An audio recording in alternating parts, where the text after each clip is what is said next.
to avoid the area. Local residents have been advised to stay indoors. A major search and rescue operation is underway in New Zealand after heavy rains triggered a landslide at a campsite. Authorities say several people are missing, including children. Rescue teams have been using heavy machinery to sift through the debris, but despite detecting signs of life, work has been hampered due to fears of further ground movement. And U.S. President Donald Trump has ruled out using force in his bid to take over Greenland. Speaking at the annual meeting of the World Economic Forum in Davos, he said he will not use force, but renewed his push to acquire the Danish territory. Al-Obeid reports from Davos. Clarity, at least, that the United States will not act in a military fashion against Greenland or Denmark. I won't do that. Okay, now everyone's saying, oh, good. That's probably the biggest statement I made, because people thought I would use force. I don't have to use force. I don't want to use force. I won't use force. All the United States is asking for is a place called Greenland. A reaffirmation that his desire as president, that he thinks he should acquire Greenland, control Greenland, own Greenland effectively. It's no good just leasing it, he said. We have to own it. And he called Greenland our territory. He also said that, dating back for 80 years to the Second World War, that they defended Greenland then. But it was at times a rambling speech, 1 hour and 13 minutes. And in that period, he talked at length after talking about domestic issues, about Greenland. He made lots of different statements, many unverified, but at least he now has promised not to take Greenland by force. That will be a relief for many people in Greenland and probably in Denmark as well. However, the tensions now surrounding whichever talks takes place to try and talk about whether this purchase is to go ahead, or at least they're going to start a negotiation, it still might mean arguing and debating about trade tariffs. And the threat of trade tariffs in itself is going to destabilize the relationship between the 8 European countries that these possible tariffs have been directed towards. And it will also increase tensions, of course, in the alliance with NATO, because these countries are members of NATO. The United States is treated very unfairly by NATO. I want to tell you that. And when you think about it, nobody can dispute it. We give so much and we get so little in return. So this problem hasn't gone away. There may be some de-escalation in terms of not using force, but the threat of everything else and the absolute determination, it seems, by Donald Trump to say that the United States must now control Greenland for all those reasons he's given before, then it looks like that he's deadly serious about that. Meanwhile, Trump hailed the newly agreed upon framework with NATO on Greenland as a great deal for everybody. He took questions from reporters before departing the World Economic Forum. It's a deal that people jumped at. Really fantastic for the USA. Gets everything we wanted, including especially real national security and international security. How so? Can you give us some details, please? Well, the deal is going to be put out pretty soon. I mean, we'll see. It's right now a little bit in progress, but pretty far along. It gets us everything we needed to get. Does it still include the United States having ownership of Greenland like you've said you wanted? It's a long-term deal. It's the ultimate long-term deal. And I think it puts everybody in a really good position, especially as it pertains to security and minerals and everything else. And European leaders will hold an emergency meeting on Thursday after the European Parliament suspended its work on the EU's trade deal with the U.S. in response to Trump's threats against Greenland. William Denslow reports from Brussels. Here in Brussels, all ears will be on what exactly was discussed in Davos to prompt US President Donald Trump to post on social media that a framework agreement had been reached that would provide, as he says, security not just for Greenland, but for the wider Arctic region under the so-called Golden Dome plan. So very interesting to see what exactly this means for Europe, considering the fact that European leaders have been very clear to say that it's only up to Greenland and indeed Denmark to make decisions that involve this territory. Now, going forward, we know that NATO partners, NATO allies of the US have been bolstering their collective security in Greenland in recent days. More exercises, more presence there. We also know, according to European Commission President Ursula von der Leyen, that the EU is planning to step up its collective security in the Arctic. We are at the crossroads.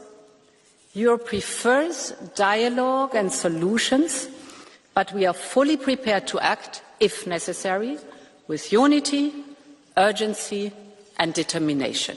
So all eyes will be on how exactly these plans are part of what Donald Trump describes as this framework. Then, of course, there is the economic ramifications, with Donald Trump seemingly suggesting that these tariffs for now are off the table. European leaders are still set to meet on Thursday evening here in Brussels. They were set to discuss those tariffs and how the EU might respond. So perhaps the conversation now turning to what exactly was involved in this framework agreement brokered with the NATO Secretary General, the US President and others on the sidelines of Davos, and how exactly Europe and Brussels will be a part of it going forward. William Denslow, CGTN, Brussels. Several U.S. governors who are in Davos have spoken out against Trump's campaign to take control of Greenland. They say his actions have hurt U.S. relations with its European allies. Walter Morris has more from Washington, D.C. Several U.S. governors are in Davos for the World Economic Forum this week, and California Governor Gavin Newsom is one of many who've expressed concerns about the consequences of Trump's bid to take Greenland. Now, Trump told the audience during his address that he wants a piece of ice for world protection, and if they say no, quote, we will remember. He spoke for nearly 2 hours, and he covered a wide range of topics like green energy and windmills. He also mentioned several political rivals by name. At one point during the speech, Governor Gavin Newsom could be seen standing by a wall and smiling after Trump referred to him as a good guy. Now, this week, Newsom has been very critical of European leaders for failing to stand up to Trump. And this is what he had to say after the speech.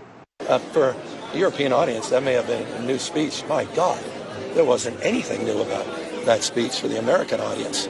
The only thing that was new is he said he's willing to negotiate, but wait a sec, that's not new either, because he's been saying we've wanted to negotiate for over a year.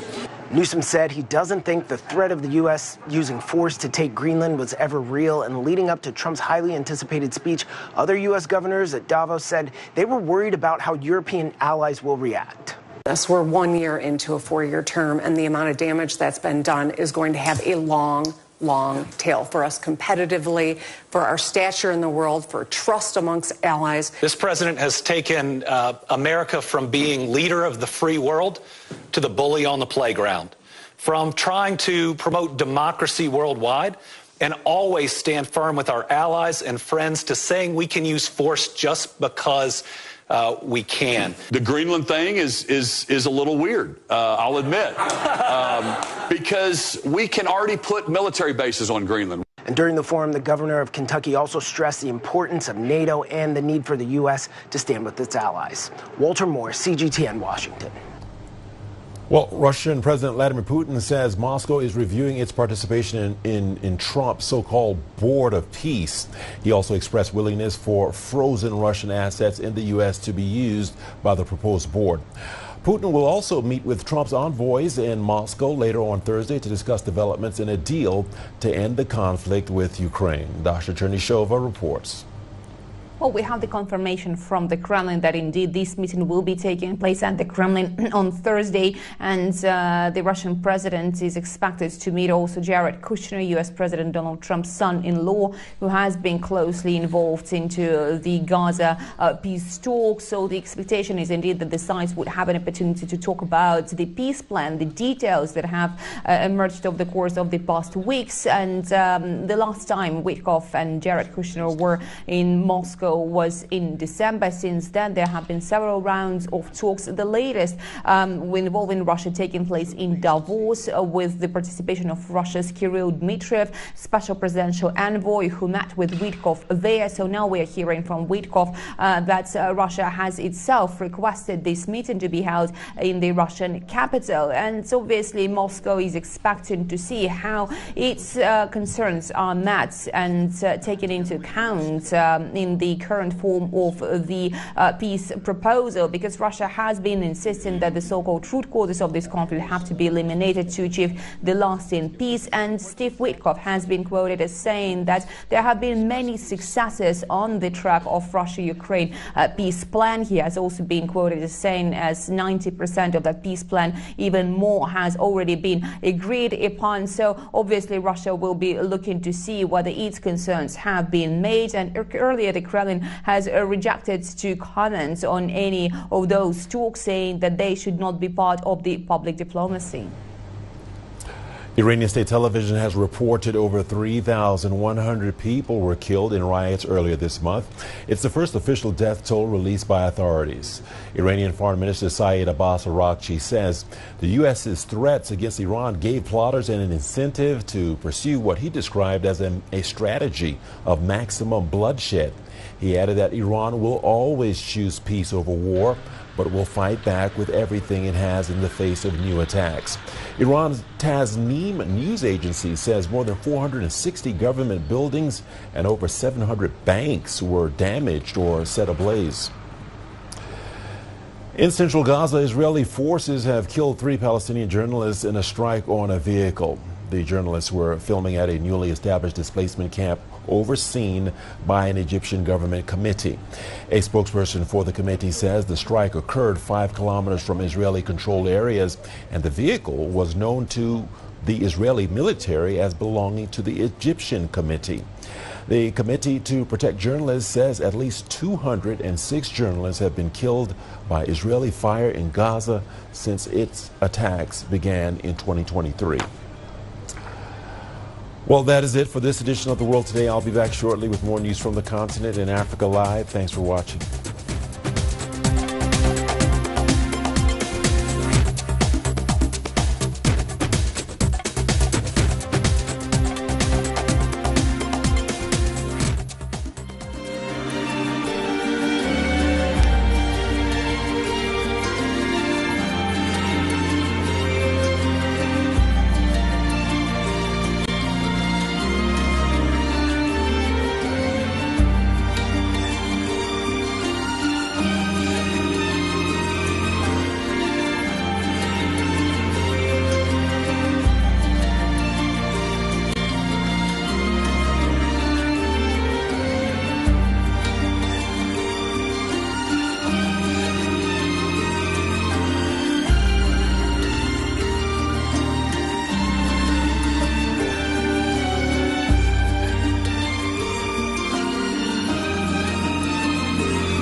Drone strike shakes Sudan's Al-Obeid as dengue fever outbreak kills dozens in the capital, Khartoum. 8 soldiers killed, dozens wounded in army gun battle against Boko Haram insurgents in Northwest. And we tell you what authorities in Chad are doing to save the Anendi Natural and Cultural Reserve. Hello and welcome to Africa Live. As always, great to have you with us. I'm Richard Ntal, live in Nairobi. And for those of you joining us from across the continent and around the globe, we thank you for joining us. Let's take a look at other stories making headlines this hour. Coming up in business, South Africa's Nedbank set to buy a majority stake in Kenya's NCBA for $856 million. And in sports, Mohamed Salah returns as Liverpool edges closer to a round of 16 place in the Champions League. Once again, a very warm welcome to Africa Live. Let's begin with our top story. At least 39 people have died in Sudan's capital, Khartoum, following a dengue fever outbreak. The Sudan's Doctors Union made mention of this, and the fatalities include 22 women and 6 children, with health officials warning of a possible upsurge in the near future. The ongoing conflict that has led to a displacement crisis is the primary cause of the spread. Already, 2,576 malaria cases have been recorded in displacement camps in Khartoum. And the country is suffering from a dilapidated environmental infrastructure. This ranges from accumulated waste, sewage overflows, and stagnant water that acts as mosquito breeding grounds. Reports on the ground indicate that hospitals are overcrowded despite lacking basic medical supplies. In Sudan, where 65 people have been killed and scores injured in a drone strike in Al-Obeid, the capital of North Kordofan state, those killed were attending a funeral when the drone struck. Residents blame the rapid support forces for the attack. CGTN Sharon Baranga with more. A somber mood engulfs Al-Obeid in central Sudan after a drone strike hit in the dark hours after sunset. The once peaceful town is now full of debris. That night, the drone hit the direction close to us. We started running for a while and we were looking around. Afterwards, we saw the drone destroying this building to the ground. When we came, we found the children under the rubble, under the iron, under the beds. Only God knows the state of the children. Bodies were all over. They used to be living people and now they are dead bodies. This is what happened. The RSF has advanced in Kordofan region in recent months in its fight against the Sudanese armed forces, but the ongoing conflict has disproportionately hit the civilian population. This incident took place after Isha. After the drone hit, they got us out and took us to the hospital. Some of us were injured and others were dead. Hawaka Koko, a mother of 3, narrates the harrowing events. We were sitting and all of a sudden the drone hit us. I went outside and felt something hitting me and I didn't know what it was. A girl held me and told me it was a drone. The yard was full of women, a lot of women. Data from the UN Human Rights Office indicates that more than 100 civilians were killed in the first half of December 2025 across the Kordofan region. In Al-Obeid, satellite imagery from the Yale Humanitarian Research Lab in the early weeks of January shows about 100 new burial mounds in 2 mass graves. Sharon Baranga, CGTN.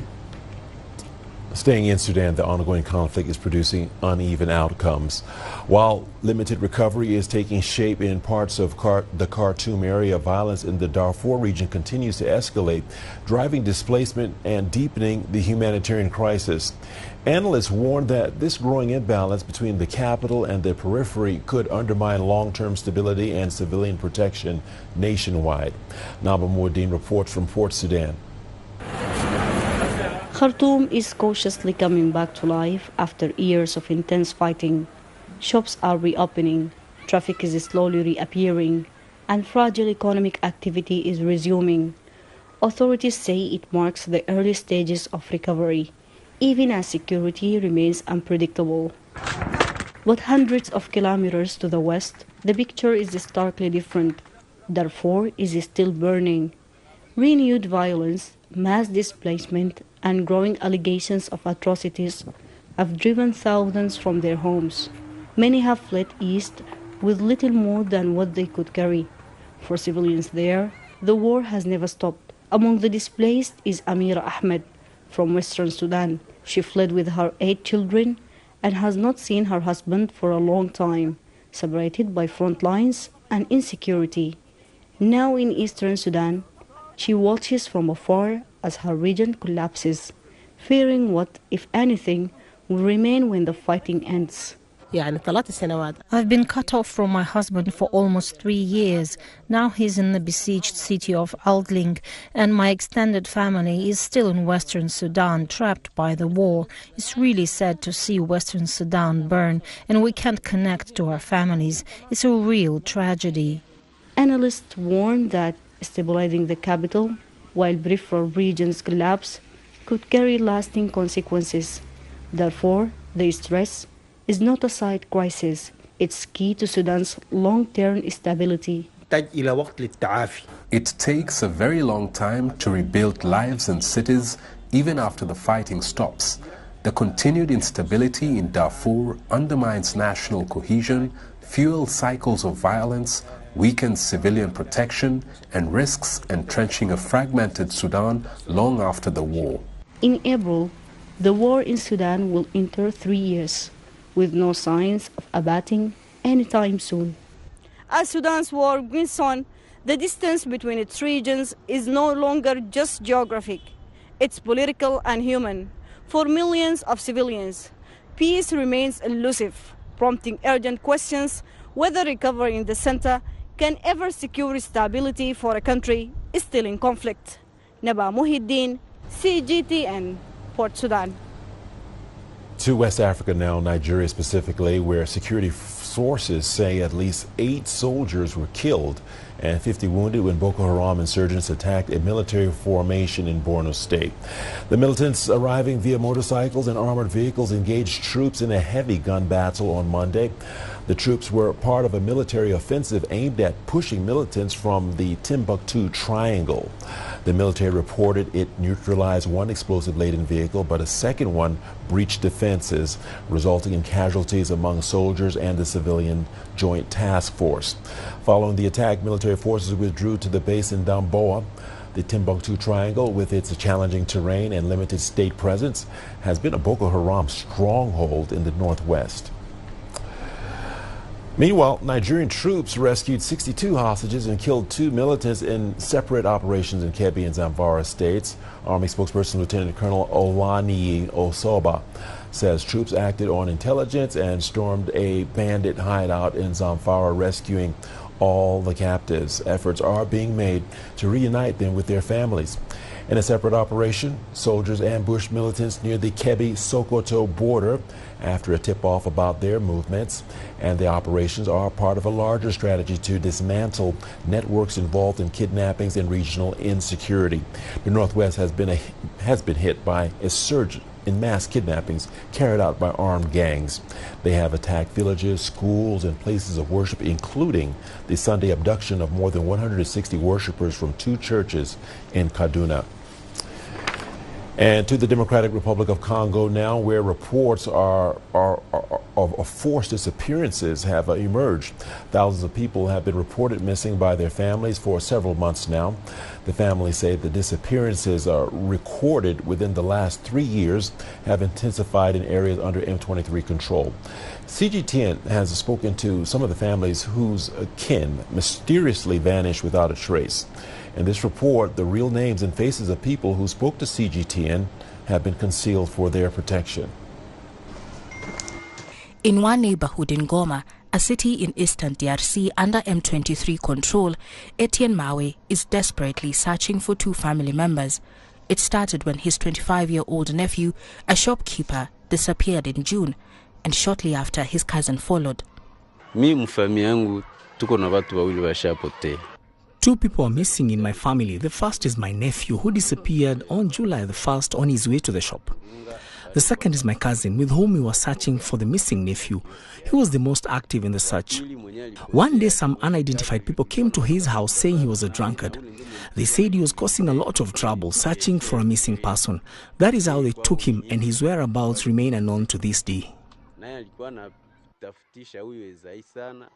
While the rest of his family has given up on ever finding them, Mawe continues the search, constantly checking social media for any news. We only need to find them dead or alive. Even information saying their bodies have been found will help us organize a funeral. But so far we have no information. We can't even access the prisons to know if they are detained. When you get there, you have to stay more than 100 meters away from the gate. In downtown Goma, there's yet another distressed family member. Mavil Mutoka is looking for his younger brother, also a shopkeeper, who has been missing for several months. My brother left work on September 2nd, but he never came back. We've been searching for him ever since. We will not lose hope. We sometimes see other people find their loved ones after a very long time, even after they were thought dead. We believe he's still out there somewhere. Maybe one day the prisons will open for us to find him.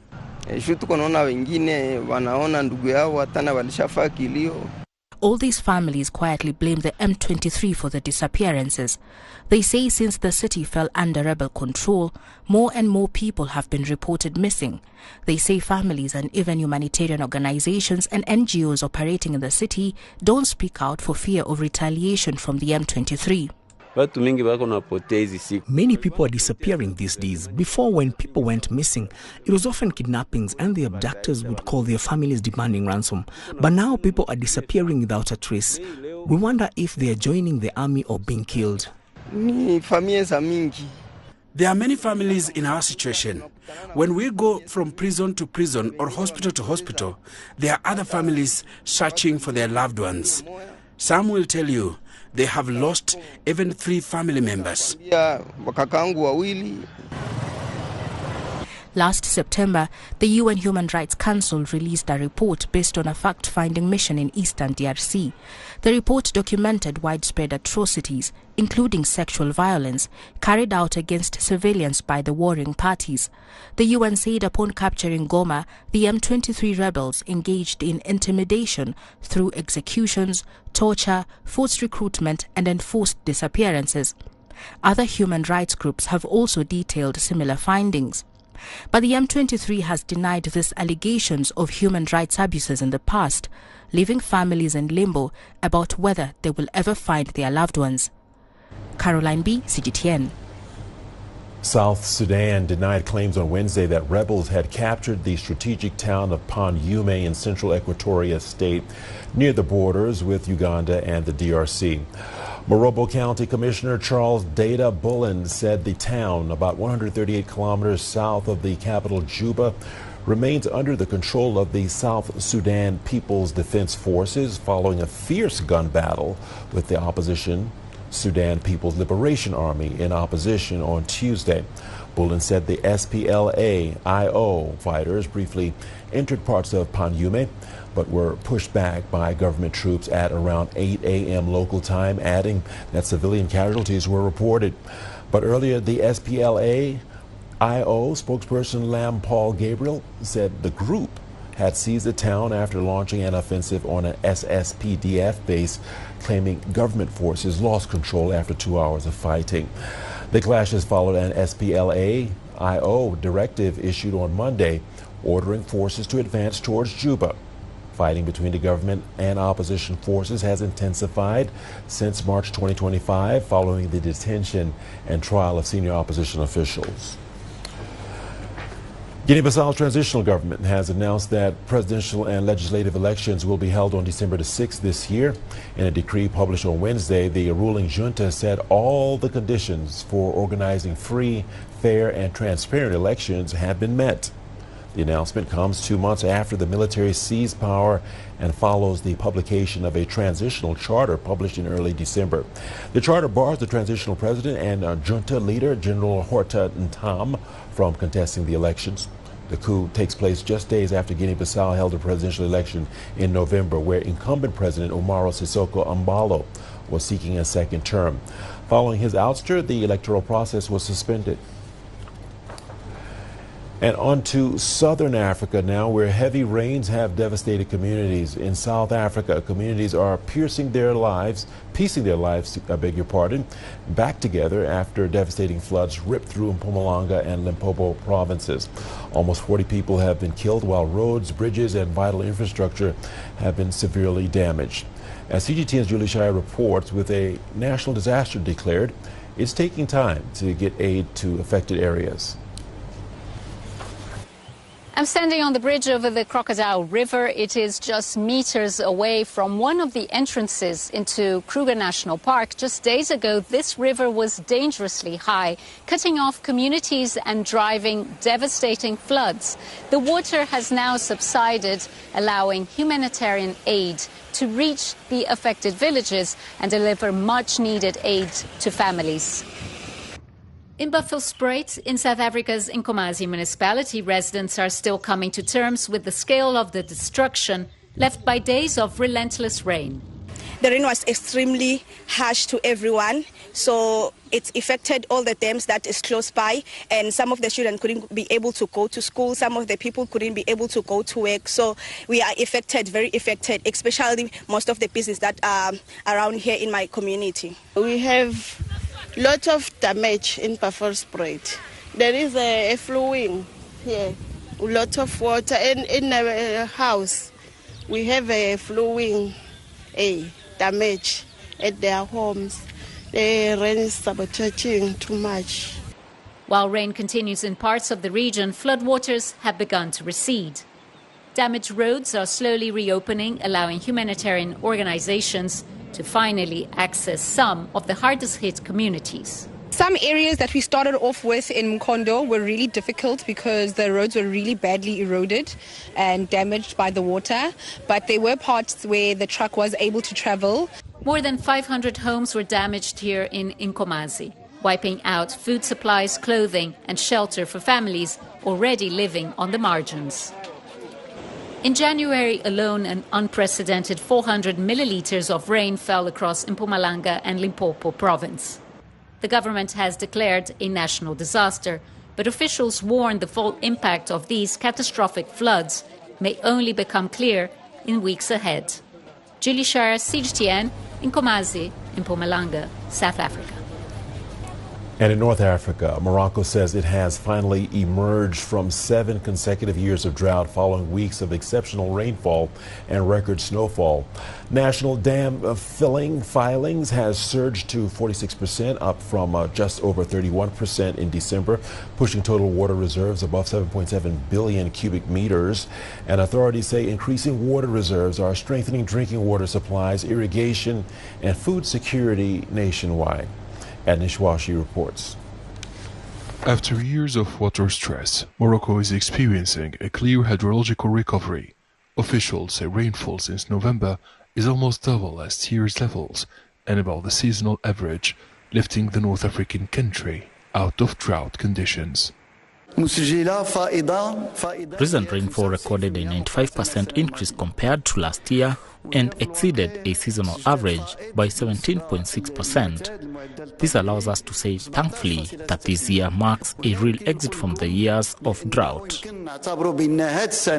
Along with rainfall, this season has also delivered snowfall, crucial for groundwater recharge and river flows, feeding major dams.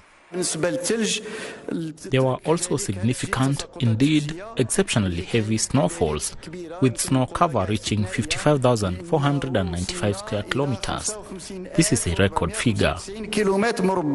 The impact is already visible on the ground. Several dams, including Oued El Makhazin in northern Morocco, have reached full capacity, securing drinking water and easing pressure on irrigation systems in surrounding provinces. Experts say the rebound comes at a critical moment for agriculture and food supply. This recovery in water resources will help revive the agricultural sector and strengthen food security, particularly in cereals, edible oils, and domestic market for vegetables and legumes, while also boosting exports. It will ensure sufficient irrigation water for the next 2 years. Authorities in Rabat credit long-term dam investments and water infrastructure for capturing the inflows, while warning that climate variability remains a long-term challenge. Adnan Shawishi, CGTN. Let's turn to Chad now, where a natural spectacle is currently under threat. Known as the Enedi Natural and Cultural Reserve, it stands out as a geological, ecological, and historical treasure. However, over the years, human presence has depleted the reserve's animal population, leading to extinction of several rare species. Authorities are making efforts to address threats to the reserve's natural and cultural assets. CGTN's Sophia Shimachero has more. Spanning over 40,000 square kilometers lies Chad's sandstone masterpiece, the Enedi Natural and Cultural Reserve. Often referred to as Enedi Massif, its cliffs, canyons and natural archways have been sculpted by wind and water flows over millennia. Beyond its beauty, Enedi is an open book on human history, with its 9,000-year-old rock paintings that tell the story of the Sahelo-Saharan people. This delta played a key role in the socialization of this area, as revealed today by the presence of several archaeological sites that have been identified around this zone. These include the rupestre sites, the habitat sites, the paleo-metallurgical sites, and the lithic activity sites. The reserve is also a refuge for relict species, most notably the West African crocodile. However, they are under threat from human encroachment. Poaching, livestock rearing, and tree clearing for firewood is wiping out most of the region's wildlife. This delta is a water source fed by an underground aquifer as well as a by runoff. Today, this site is home to desert crocodiles, West African crocodiles that are endangered worldwide. Chad's government, in partnership with the African Parks NGO, has been working to reverse this decline. We have a responsibility to monitor and manage wild animals, and at the same time we have a responsibility to create and reintroduce species that have disappeared from the reserve. As a result, we have the red-necked oryx, Aedax oryx, and dam gazelles, for example. We are also checking that the pastures and environments are suitable for introducing giraffes. Enedi was listed as a UNESCO World Heritage Site in 2016, raising its global importance.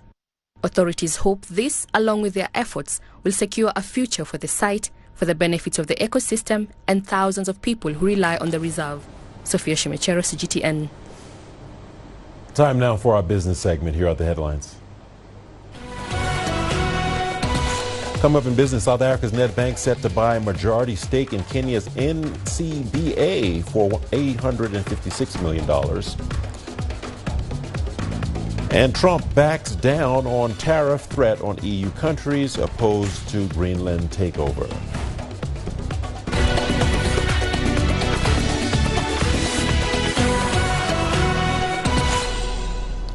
Well, welcome into our business segment. South Africa's Nedbank Group has offered to buy a 66% stake in Kenya's NCBA Group in a cash and stock deal for $855.5 million. This is as part of the lender's ambitions to expand in East Africa.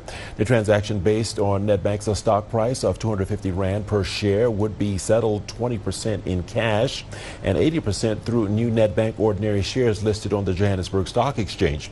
The bank said in a statement that the remaining 34% of NCBA shares would continue to trade publicly on the Nairobi Securities Exchange.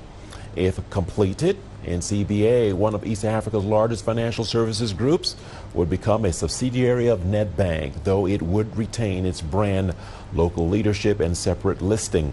NCBA operates across Kenya, Uganda, Tanzania, and Rwanda, and provides digital banking services in Ghana and Cote d'Ivoire. It serves more than 60 million customers and has 122 branches. Meanwhile, inflation in South Africa rose slightly in December as expected, but analysts forecast that the central bank will deliver several interest rate cuts this year as price pressures remain well contained. Headline consumer inflation increased to 3.6% year-on-year in December from 3.5% in November. The modest rise keeps the headline rate within the 1 percentage point tolerance band of the central bank's 3% target. The statistics agency said average inflation for 2025 of 3.2% was lowest in 21 years. As its last monetary policy meeting in November, the South African Reserve Bank cut its main lending rate by 25 basis points to 6.75%. Its next policy announcement is scheduled for January the 29th. Statistics South Africa says the main drivers in the marginally higher headline inflation were the housing and utilities, food and non-alcoholic beverages, and insurance and financial services categories. Now, the new U.S. visa bond program takes effect this week and will require applicants from dozens of countries, over half in Africa, to pay refundable cash deposits of up to $15,000. Uganda is among those affected, raising fresh concerns about the cost of global business and mobility. Michael Baleki reports from Kampala. Under the policy, selected applicants must post a significant refundable bond. U.S. officials say it targets visa overstays, but business groups warn it prices out legitimate travel. So you're having someone's capital that is being held for 3 months, and if they have it, which is meant to pay maybe for the payroll, to be able to take care of inventory, to be able to take care of technological upgrade and all that. And you're asking this person that you must have this amount of money, or according to the interview, because again there's that leeway according to the interview that you'll be asked a certain amount of money. So it's going to have its huge impact. The bond is required when applying for a visa and then refunded if the application is denied or if the terms of an issued visa are not breached. Entrepreneurs say the requirement could limit engagement with U.S. partners, with smaller businesses feeling the most pressure. The Uganda government, however, says state operations are not directly affected. We have very good bilateral relations, and we are negotiating trade deals. We are negotiating these immigration aspects. We negotiate, of course, tariffs and so on, commercial. With more than 20 nations on the list, the policy is forcing a continent-wide rethink of global business strategy. Uganda has positioned itself as an emerging investment destination, but business leaders say policies like the U.S. visa bond could limit direct engagement with American partners and investors. As the rules take effect, some are already looking beyond traditional markets. If Uganda is a food basket, why shouldn't we do that for the rest of the African countries, that we can do commercial at large scale? And if we think that Morocco is more into tourism, so why don't we shape the Morocco tourism to have Moroccans come to Uganda and they come and see what we're doing, so we'll earn from each other.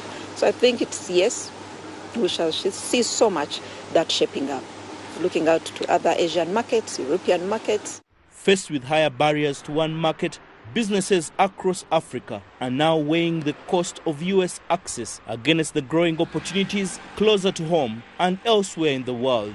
Michael Baleke, CGTN, Kampala. Benin has raised $1 billion through a Eurobond and commercial loan, becoming the first African country to issue sovereign debt on international markets this year. The government says the funds will help meet its financing needs for 2025. CGTN's Ian Kinyua has this report. Benin has raised the $1 billion through two separate operations on international market. It issued a $500 million international bond with a final maturity of 16 years that carries a coupon of 6.48%. This was made possible through dollar-euro hedging covering the full amount. Demand was strong, with the order book reaching £3.5 billion. Benin also concluded a €500 million international loan with Deutsche Bank, with a final maturity of 15 years and an interest rate equivalent to 6%, including guarantee fees. Authorities say the funds will contribute to meeting the country's financing needs, estimated at 1.2 trillion CFA francs, including domestic and regional borrowing. It must be said that for several years now, Benin has been characterized by political stability, and when there is political stability, investors feel comfortable coming to invest in such a country. This explains why Benin does not often encounter difficulties when it enters the financial market. Another thing is that Benin has undertaken structural reforms to streamline the tax administration. And when we talk about streamlining the tax administration, that is what investors are looking for. They are looking for a place to invest with a return. The government says the success of the operations reflects its ability to mobilize financing for projects under its government action program. It should be noted that Benin has been making an effort to meet its commitments on the market for several years now. When Benin borrows on the market, it tries to honor its commitments, and that is what investors like most. A true test is one that has no difficulty in honoring its commitments on the national, international, and regional markets, and that is why in recent years, Benin has often had difficulty in the market in raising funds to attract investors. Officials say Benin is seeking to strengthen its industrial base and attract more investment. I think that to become the Singapore of Africa, Benin will have to redouble its efforts to strengthen the entrepreneurial system, further refine the economic entrepreneurial ecosystem, and raise the level of initialization. It's true that we have already made a start and are already at a fairly good level with the establishment of the Glo-Jibe Industrial Zone with the support of the Benin Chamber of Commerce and Industry and the Small and Medium-Sized Enterprise Development Agency. We already have the necessary tools for this, but it will take a lot of time and sacrifice to get there. Benin's finance minister says public debt stands at 53.7% of GDP and that budget deficit remains under control. Ian Kinyo, CGTN. Trump has abruptly stepped back from threats to impose tariffs on several European countries as leverage to seize Greenland. He also ruled out the use of force on Wednesday and suggested a deal was in sight to end the dispute over the Danish territory that risked the deepest rupture in transatlantic relations in decades. On his Truth Social platform, he said that the U.S. and NATO had formed the framework of a future deal with respect to Greenland and the entire Arctic region. Trump said he will not be imposing the tariffs that were scheduled to go into effect on February the 1st.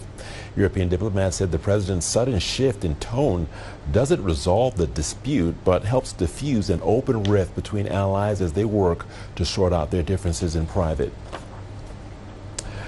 Well, at the World Economic Forum, a consensus is emerging that the global economy is moving from an era of uncertainty to one of fragility. The shift is characterized by slowing growth, mounting financial risk, and a trade order being disrupted by trade wars.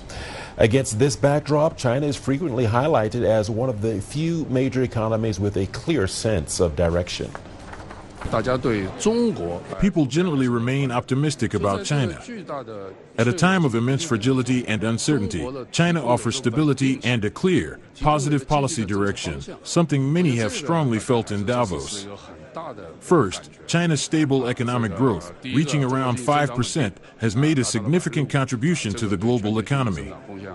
Second, China's 15th five-year plan clearly outlines its focus: artificial intelligence, domestic demand, the development of the domestic market, and progress in the services and manufacturing sectors. These priorities are consistent with global trends. That's why at Davos, I observed many entrepreneurs and stakeholders from various fields actively exploring opportunities in China, using China's certainty to counter global uncertainty. This, in my view, was a distinct feature of this year's Davos meeting. Well, the board of Warner Brothers Discovery has rejected an amended takeover bid from Paramount Skydance, a move that appears to clear the way for a nearly $83 billion deal already agreed upon with rival streaming giant Netflix. Edith Tian-San has more.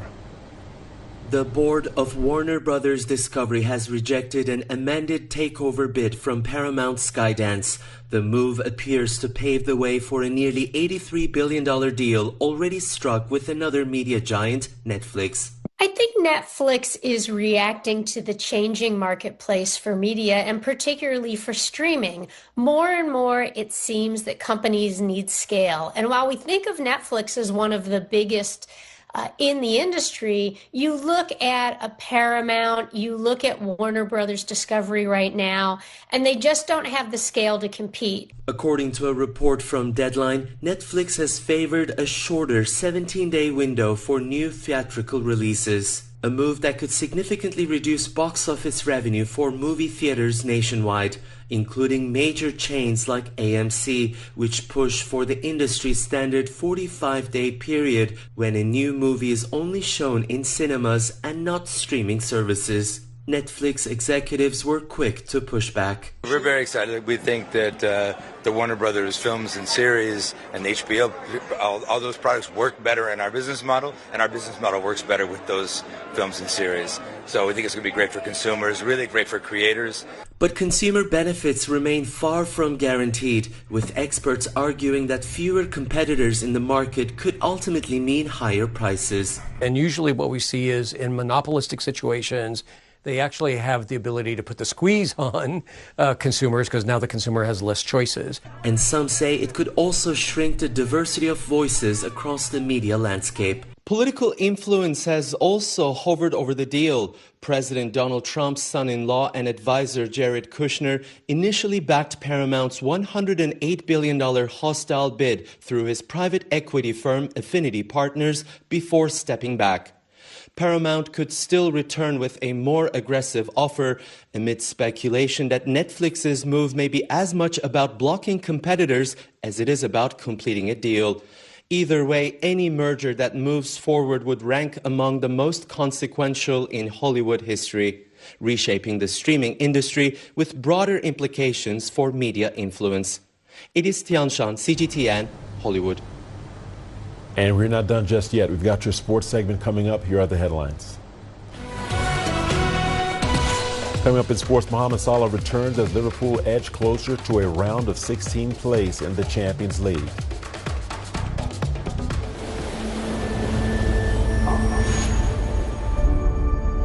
How would you create your legend? On the fields, on the tracks, in the arenas of Africa. Were you born to be a player? Could this moment be yours?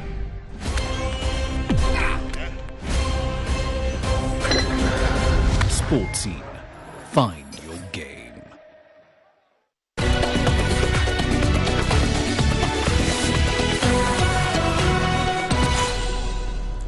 Welcome into Sport on Africa Live with me, Richard and Todd. Let's talk a bit of football, and we'll start with the European Champions League, where Liverpool took another step towards automatic qualification for the round of 16 after beating Marseille 3-0 away from home. Egypt international Mo Salah made his first start since November following his return from the Africa Cup of Nations. Dominic Szoboszlai opened the scoring just before the halftime mark with a free kick, and Liverpool doubled their lead late on when goalkeeper Geronimo Rulli deflected Jeremy Frimpong's low pass into his own net before Cody Gakpo sealed the win in stoppage time. The result extended the Reds' unbeaten run to 13 matches in all competitions, lifting them to 4th on the table, with Marseille slipping to 19th. Liverpool's coach Arne Slot was delighted with Salah's return. He knows his teammates and he knows how we want to play. And it says a lot about how big of a professional he is, that being away with us for a month in a different team, that he was so fit to play today, 90. I think he was close to a goal. Good ball from Cody. Usually that's a goal for him. Tonight it wasn't, but it didn't harm us because we scored 3. In Wednesday's other results across Europe, Newcastle enjoyed a comfortable 3-0 win over PSV, while Chelsea edged Pafos 1-0 at home. Juventus claimed a 2-0 victory against Benfica, and Bayern Munich also won by the same scoreline against Union Saint-Gilloise. Elsewhere, Galatasaray and Atletico Madrid shared the points in a 1-1 draw. China's under-23 men's football team has made history, reaching the Asian Cup finals for the first time. The landmark achievement marks a major milestone for the young squad and has sparked excitement among the fans back home. Here is CGTN's Xiaoban McCall with more details. China beat Vietnam 3-0 to qualify for Saturday's final. These were the celebrations at the end of the match, the players launching their Spanish head coach Antonio Puche into the air. They'd never got past the group stage before. And the coach told CGTN's sports scene their achievements are down to 3 things: 50 days of non-stop work, video binging and tactical tweaks. The team have been joking on social media about being greedy and not wanting to go home yet. 3 of the players are from the Xinjiang Uyghur Autonomous Region, which is becoming a growing source of football talent. And one of those players shared this video on Xiaohongshu of the dressing room celebrations.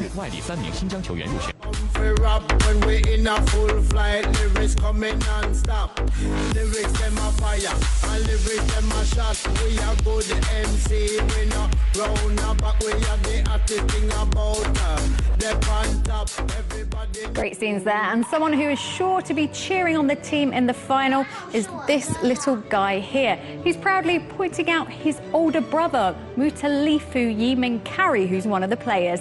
And awaiting China in that final are Japan. The Japanese team have scored the most goals at the tournament, while China are the only team not to concede.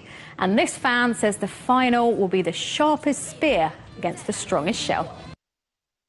And a bit of news from the world of tennis. Novak Djokovic defeated Italian qualifier Francesco Maestrelli 6-3, 6-2, 6-2 to reach the 3rd round of the Australian Open on Thursday, continuing his pursuit of more history in Melbourne. The 38-year-old Serb is bidding for a record extending 11th Australian Open title and a 25th Grand Slam crown overall. Djokovic took the opening set after breaking in the second game, then struck early again in the second set to keep Maestrelli under constant pressure. He sealed the second set with an unreturned backhand. Maestrelli briefly rallied in the third set by reclaiming a break, but Djokovic quickly raised his level to close out the match in straight sets. Kind of similar feeling on the court of generally positive. Served better in the first match. I mean, did feel like completely 2 different tournaments, playing at night and day to day, particularly with the wind that has been, I think, blowing this year more than any other year that I've been playing here in Australia. So, you know, obviously have to adjust to that and adapt to a different opponent with big serve. But I mean, overall it's good. I'm pleased with the way I'm moving and hitting the ball. And yeah, look forward to the next one. And in the women's doubles action at the Australian Open, China's Zhang Zhuai and Belgium's Elsie Martens defeated Romania's Sorano Cristia and Russia's Anna Kalinskaya in straight sets. After Zhang and Martens broke their opponents in the 3rd game of the opening set, the 2 pairs exchanged breaks with the Chinese and Belgian duo, ultimately securing the set 6-4. Cristia and Kalinskaya adjusted their strategy in the second set, moving to the net more frequently, which helped them to take a 2-love lead. However, Zhang and Martens broke back and fought their way to level the score at 2-all. The pair then took control of the set, winning it 6-2 to advance to the next round in straight sets. I think we did a great job, and I did not expect us to do so well. Our opponents are very strong singles players, and we wouldn't have a great chance of winning if we were facing them in singles action. So I'm really happy that we were able to win this doubles match. My partner and I, we have very good teamwork, and this is a good start for us. Well, that is it for this edition of Africa Live. Remember, you can send us your feedback to the contacts on the screen and follow us on digital media platforms. For the team, I'm Richard and Tom saying thank you so much for watching, and we'll have more Africa Live coming your way in 6 hours' time. So stay tuned and stay here on CGTN.